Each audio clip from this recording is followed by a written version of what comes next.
A lot of things happening in Rochester. I think that, it's a time where really trying to accelerate the development of therapies is of a lot of interest. And rare diseases, I think, are across all diseases, are very interesting because some of the most cutting edge technologies and ideas in terms of therapy are happening with patients with rare diseases.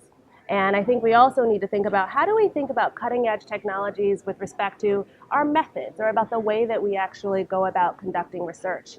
Rare diseases are ones where patients are few and far between and they're scattered widely across the nation, if not the world.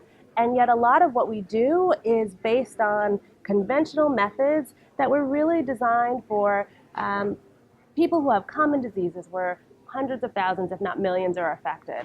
So the idea of a face-to-face, in-person research visit where I go to this one center to have a set of assessments, that doesn't translate as well for rare diseases. And so our current model is for trials and for research where people move, or where people travel far distances, or where people just aren't able to participate because distance is a barrier. So I think our cutting edge for technology on the intervention side, it's really there and it's at the forefront. And I think what we need in rare diseases is to bring cutting edge technologies also to the forefront for thinking about just how we go about doing research, how we go about sharing information, and how we go about improving care. So I think that's what's next, and that's some of what we're thinking about in Rochester.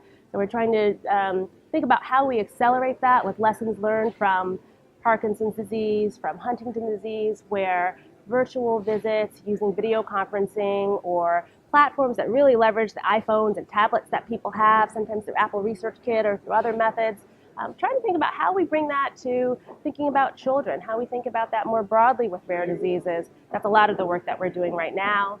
In May, we're hosting a symposium to think about this specific topic, to bring together biotech and pharma, to bring together patient foundations and academics to try to do some problem solving around this issue, some brainstorming, sharing information and lessons learned, and trying to think about how we apply that very broadly across the space.